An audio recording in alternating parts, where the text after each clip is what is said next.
Morning. Uh, Resistor combination. So we know what resistors are, and we talked about them previous lecture. We talked about the Ohm's law, and now let's see what happens if we want to combine resistors. What do we mean by combining resistors? So let's assume that we have a very simple circuit with Vs as the main supply, and we have three resistors. Let's write KVL for this circuit and see what's going on. So what is the first step that I should do if I want to write KVL?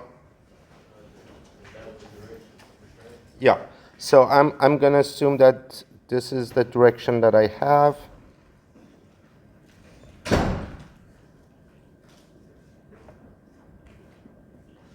And I'm going to label the current as I, whatever you want. And then I'm going to write KVL. So we'll start from here. What was your name? Nathan. Nathan, can you start the KVL, please? So we're going through VS first? Yeah, usually. Usually I start from the bottom left. Yep. Would be negative VS. Yep. Negative Vs. Ava?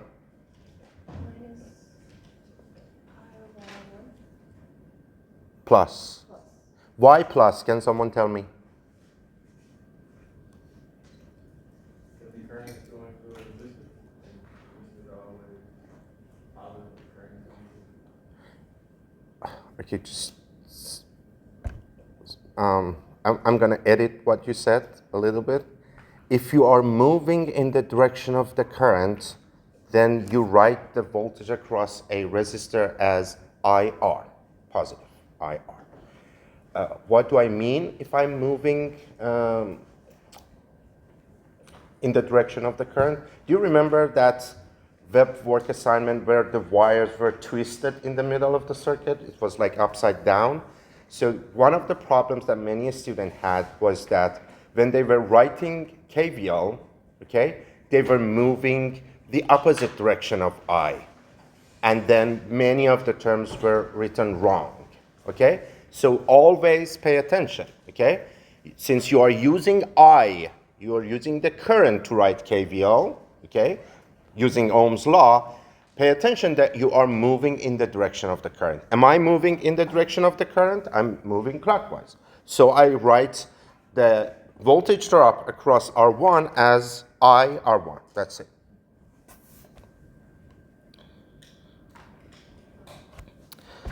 Okay, since we actually opened up this discussion again, let me ask you one more thing.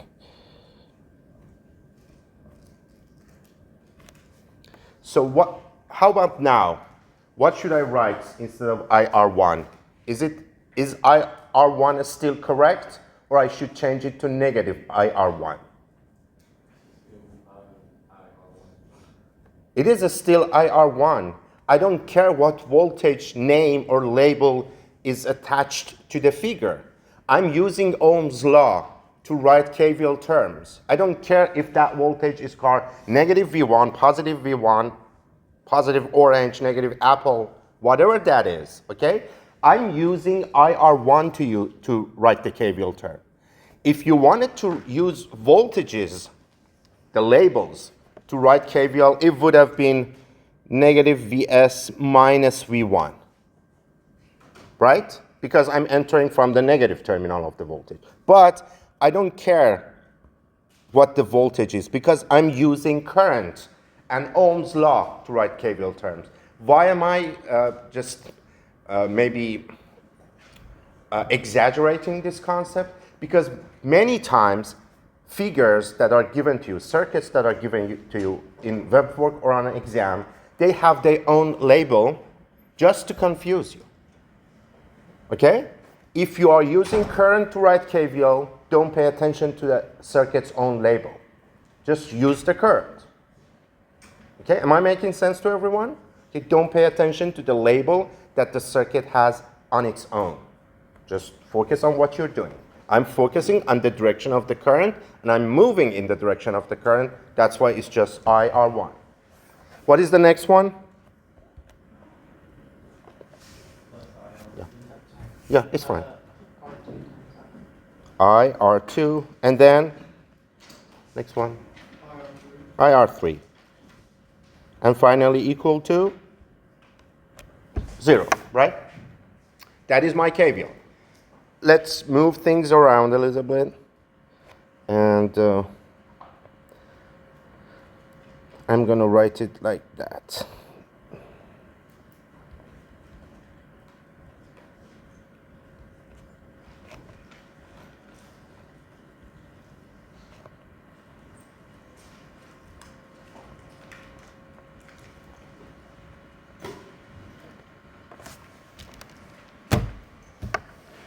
Do you agree with what I've written? Okay, nothing wrong.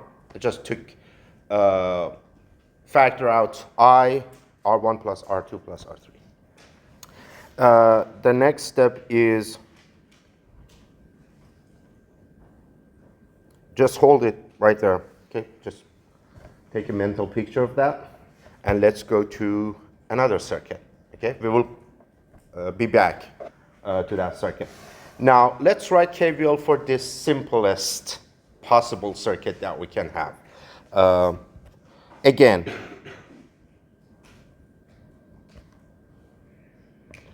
I'm going to call this I, right? And let's write KVL for it.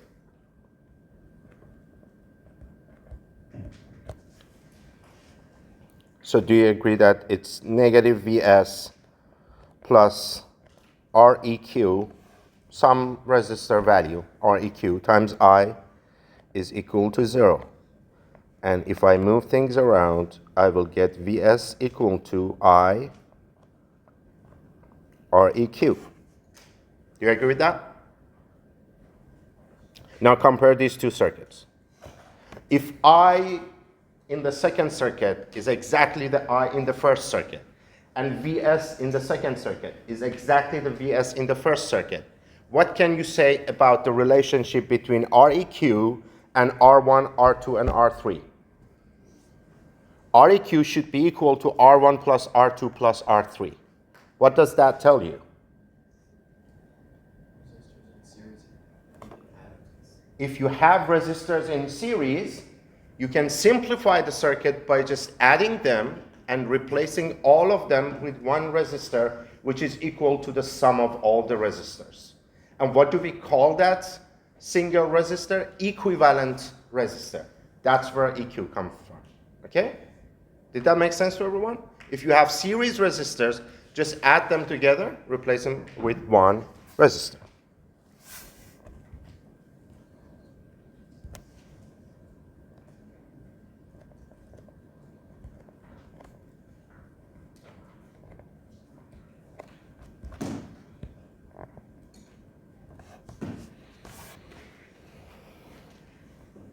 Question? What if we have n resistors in series? The same, right? Using the summation, you can add all the single resistors together and get to the equivalent resistor.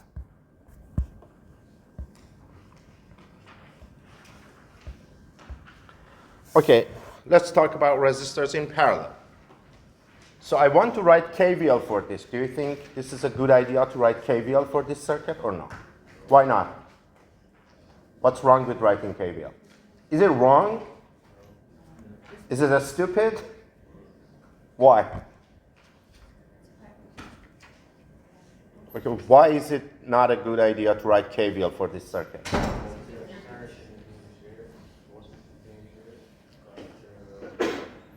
But do you agree that I can write KVL everywhere, right? So what's wrong with writing KVL for this circuit? There are multiple meshes to write it for.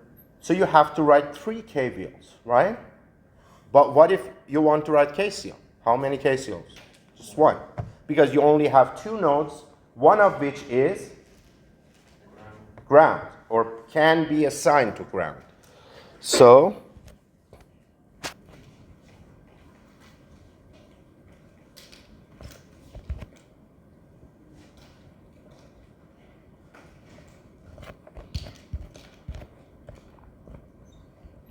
This is ground. What should I call the top node? Always label it. V, the easiest thing that we can assign to it. Let's write KCL for this guy.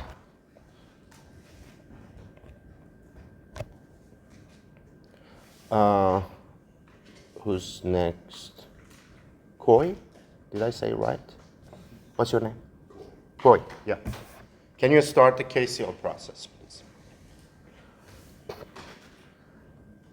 Just to refresh your memory, if the current enters, negative. If it is leaving, positive.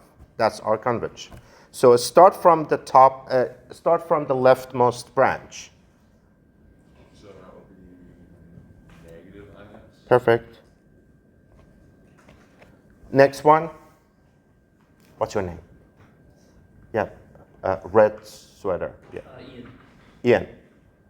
I have to pass on this one, I'm not sure. Okay. Is it negative V over R1? Why negative? Because it's going from, it's entering the resistor. Are you writing this current? Okay, let me do this actually.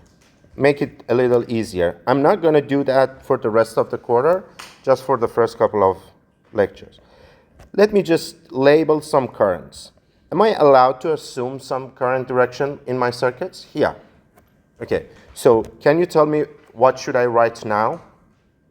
It'd be positive. Positive I1, right? Just call it I1 for the moment. What is the next one?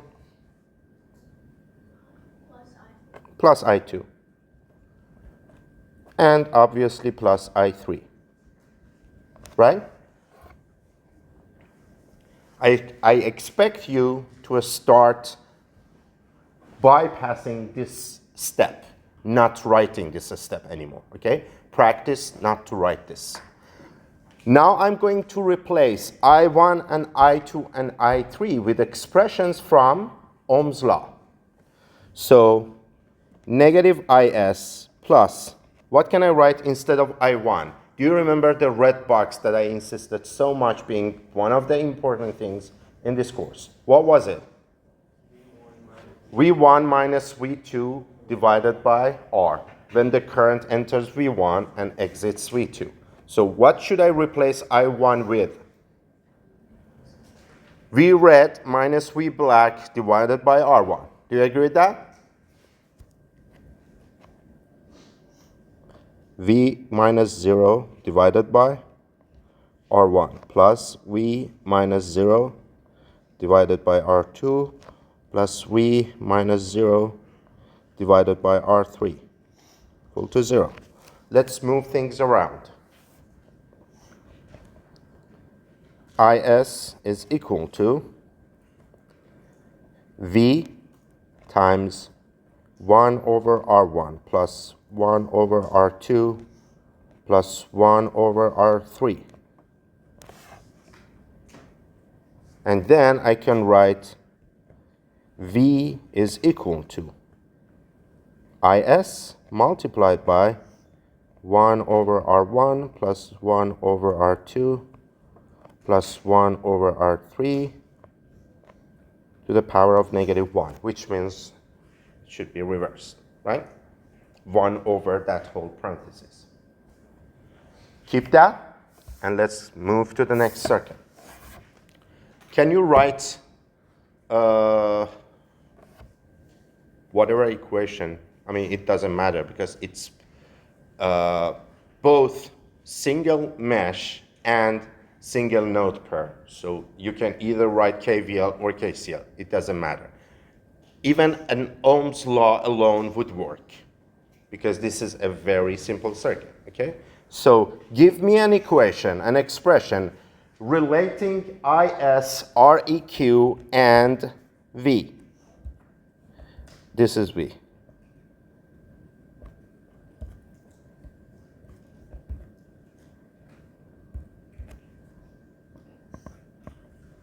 Give me an equation, someone.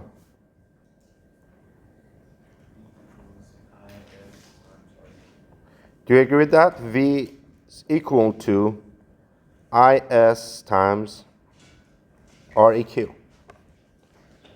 What kind of equation is that? Ohm's law.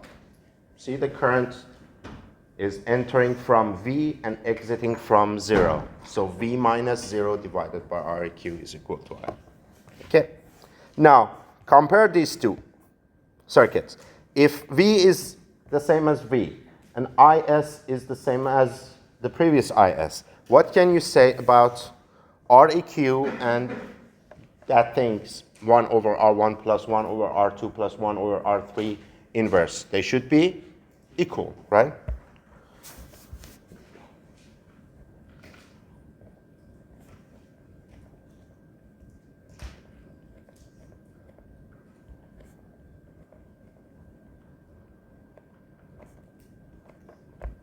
Which means if you have parallel resistors, you should inverse each one individually, add them, and then inverse the sum. Okay? Making sense? Even if you have n parallel resistors, it's going to be the same story.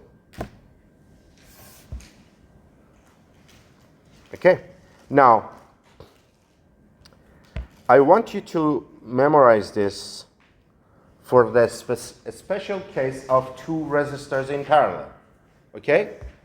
If you have two resistors in parallel and you want to find the equivalent resistor of these two, instead of using the previous formula, which is dealing with inverse of numbers, not that easy, memorize this. You multiply the resistors, divide by their sum. It will give you a faster way of finding the equivalent resistance of two parallel resistors. Okay? This is something that I talked about in the previous lecture, just to refresh your memory. What is what is the fundamental formula for power?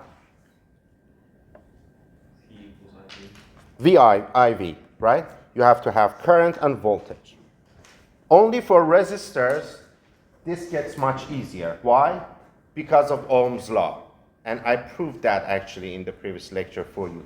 So for resistors, you can write either V squared over R or Ri squared. Okay? These are like the alternative formulas that you can use only for resistors, guys. Okay? Okay. Let's do an example. Calculate the power absorbed by the dependent source. So what do you suggest we do?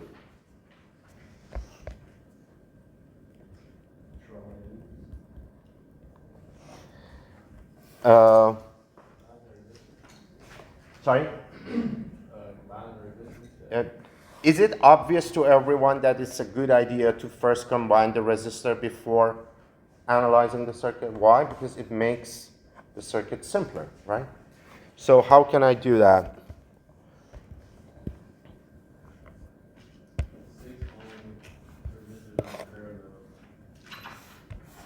Do you see that the 6 and 6 are in parallel? So I'm going to remove them.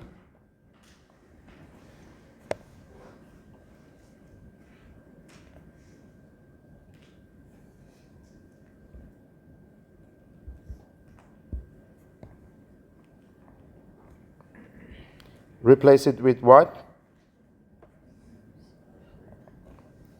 So 6, I use this sign for parallel. 6 ohm in parallel with 6. Can you use the shortcut formula?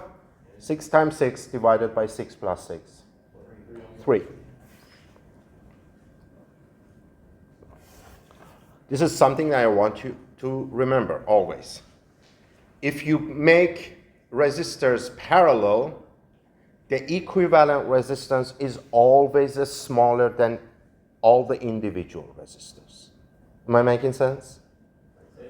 So if you make 10 resistors in parallel, the equivalent resistor of all of them is smaller than each and every one of those resistors because of the formula. And if you make them in series, the equivalent resistor is greater, is bigger than each and every one of those resistors. Because it stays sum, right? So this is the first step.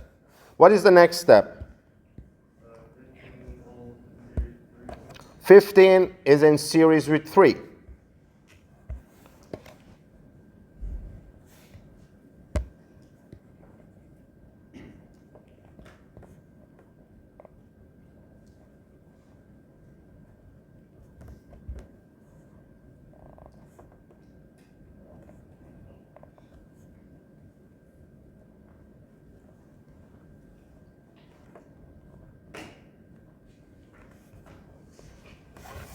They are in series.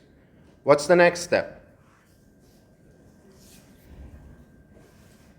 3 and the 9 can be combined to the parallel. 3 and 9? And the 18 as well, I believe, because they all share the same energy. Do you agree that everything in the circuit is parallel? So you can combine 18 and 9 and 3 together, right? But I'm not going to include 3 in my process, and I'm going to do it only to 18 and 9. And can someone tell me why? Huh? What do you mean?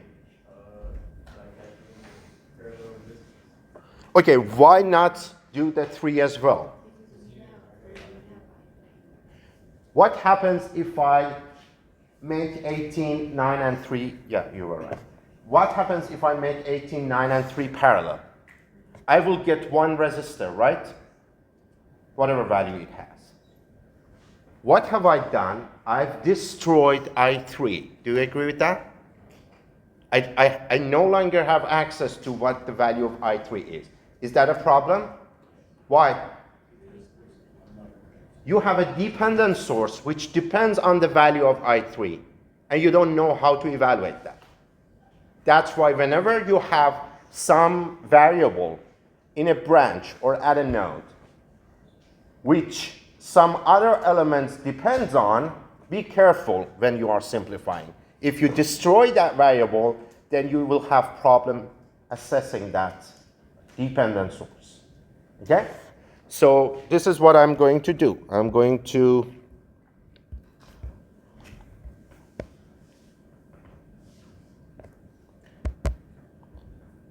remove this guy, remove this, and let me use another color.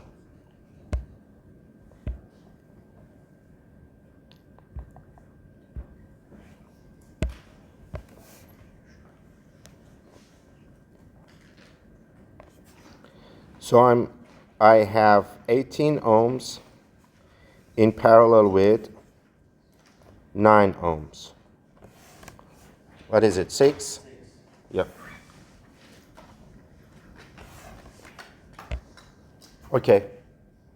What's the next step? That's it. No more simplification. Okay? That's as simple as you can get it. So what do you suggest now? KCL. Why not KVL? You have 3 meshes. So if you want to do KVL, you have to write 3 KVLs. But for KCL, it's only 1.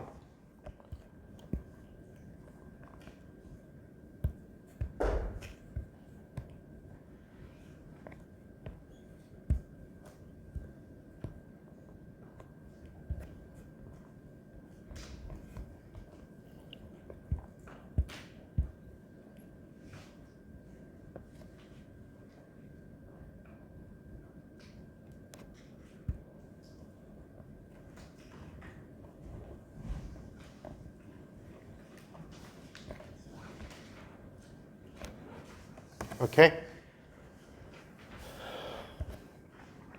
I need a ground, and I need some voltage for this node, which we call V. Okay? So, who was next? Derek. Can you start the KCL, please?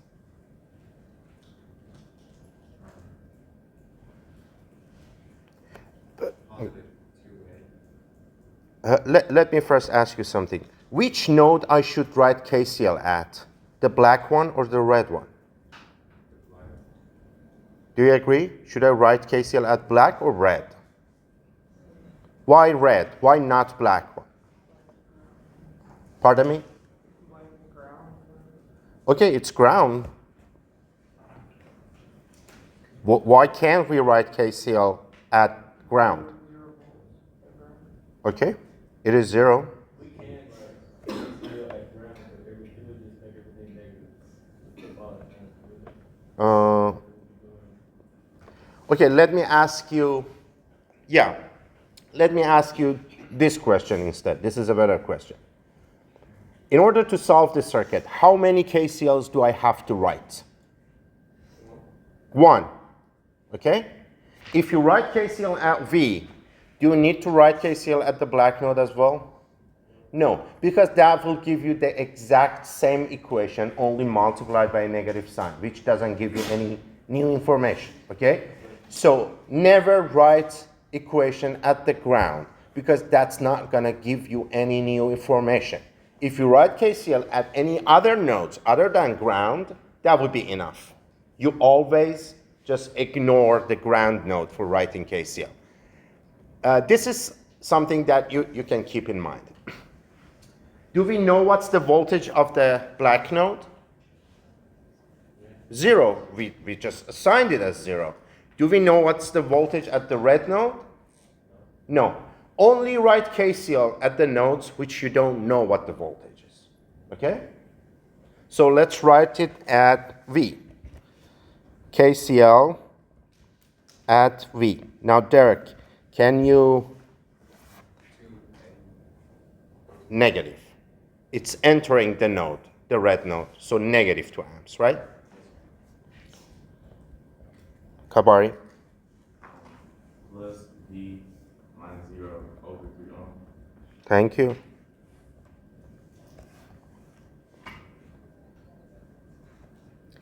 Next, what's your name? John.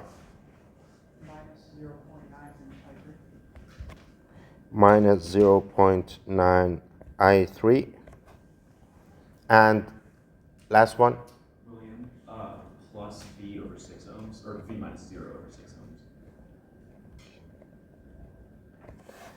Am I done or I need to do something else? What is that? Okay, what's wrong with this equation alone? One equation, 2 unknowns. So I need to write another equation which sort of involves all the variables that I have. Now, I need to write one equation that involves V and I3. I want you to answer these questions, very important. Where is I3 in the circuit? It's not there in that dependent source? No. Do you all see that? This may seem like a trivial question, but I want you to remember that. I3 is not in that dependent branch. That branch only depends on I3. Where is I3 originally? In that resistive branch, right? The 3 ohm branch. That's where I3 is. So I want you to write an equation involving I3 and V. Can we use that branch to write an equation involving both of them? Do you remember the red box from previous lecture? So give me an extra equation.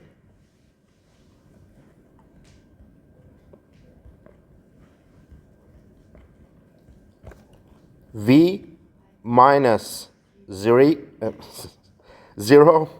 divided by 3 equal to I3.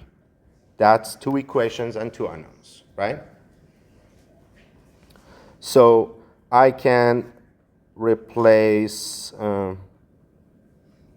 it doesn't matter, but let's replace I3. So in the first equation, let me write it so not to confuse you. Substitute I3 in the KVL equation, with V over 3. So I'm going to get negative 2 amps plus V over 3. Let me remove the units. Negative 0.9 times, instead of I3, I'm going to write V over 3 plus V over 6 equal to 0.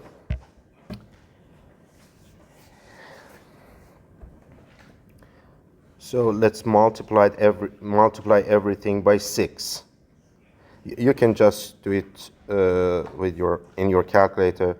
If I multiply everything by 6, negative 12 plus 2V minus 1.8V plus V equal to 0, and 1.2V is equal to 12, and V is equal to 10.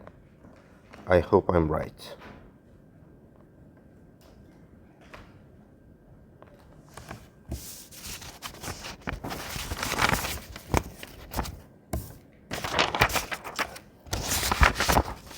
Yeah. So if V is equal to 10, what is I? 3?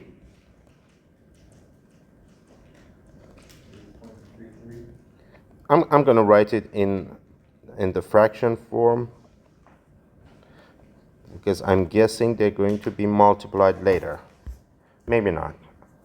Okay, what am I going to find? The power absorbed by the dependent source. So this is the dependent source. The power absorbed. Let me ask in order. Please don't answer it. I want to ask in order because this is a very important one for me. Who's next?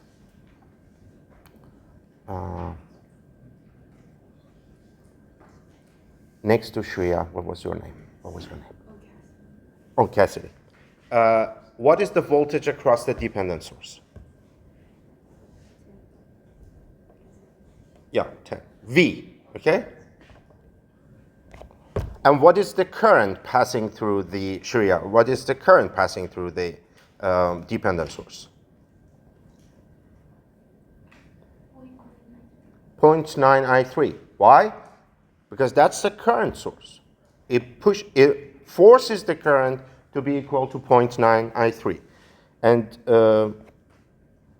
is the current, next one, is the current entering from the positive terminal or negative terminal? Negative terminal. If I multiply the voltage by current, what kind of power it will give me? Supplied, because it's entering from the negative terminal. Am I looking for supplied or absorbed? Absorbed. So what should I do? Multiply them and then add a negative sign to it. Did that whole process make sense?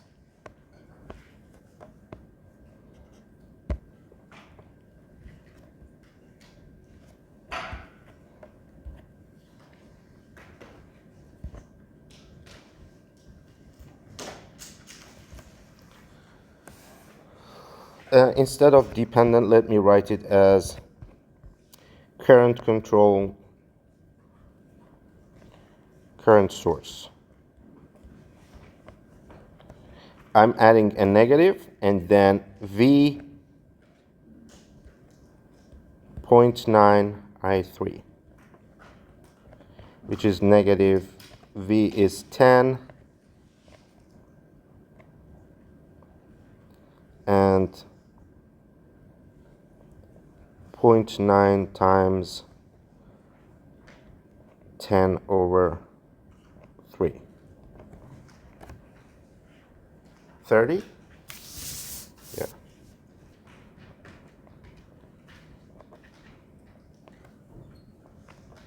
What does it mean? It supplies 30 watts. It's actually supplying 30 watts. That's why you get a negative sign for absorbed power. Okay? And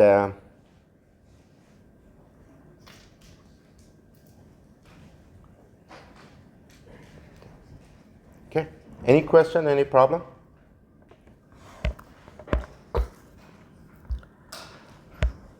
Now, about your mini lab, I'm going to give you, talk about some things like helps you understand the mini lab better. So this is a circuit, it's actually it's a piece of garbage, okay? It's not doing anything. You've connected 4 resistors together without any source or whatever. So, but anyway, we're going to talk about it a little bit. What do I mean when if you see the node, there is like a branch sticking out toward B. Do you see that? That the extra piece of branch going out from that point to B. So, what does it mean when we do that? We usually do that only for labeling purposes, okay?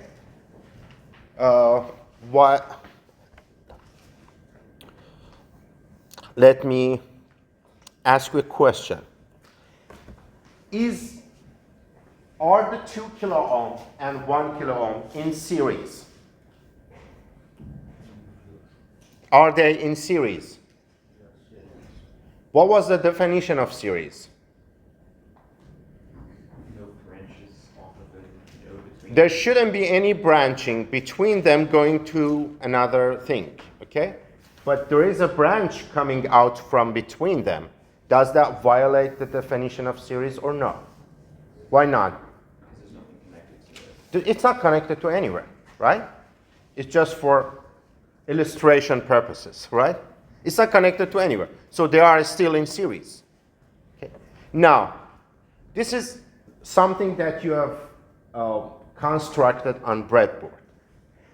What if I connect the terminals A and B to a multimeter?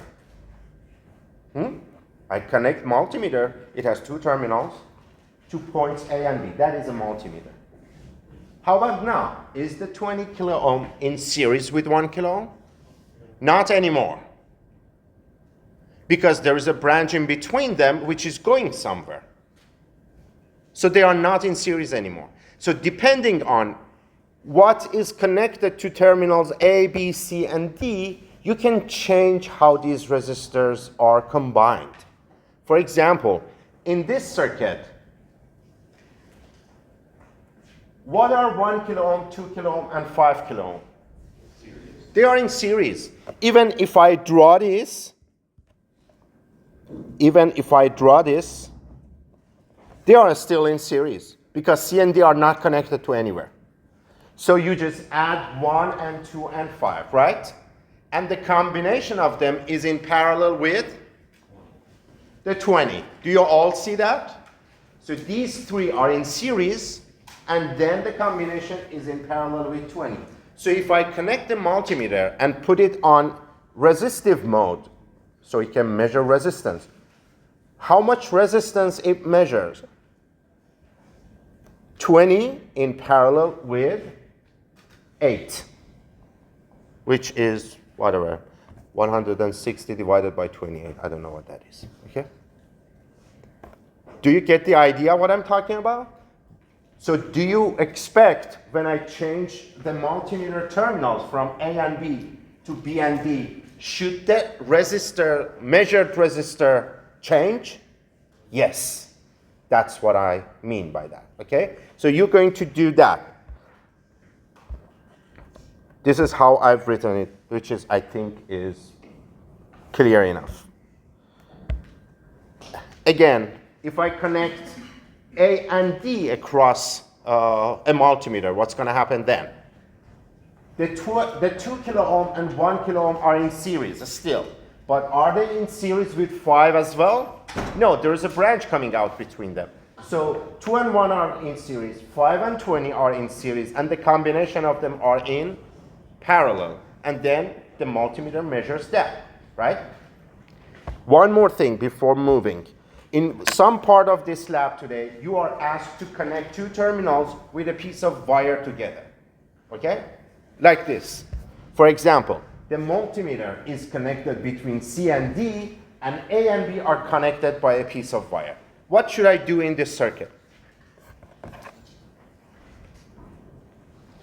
First of all, pardon me?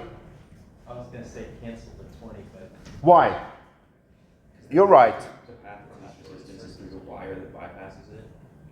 Yeah. Is it clear enough for everyone or no? Why the 20 kilo ohm should be removed from the circuit?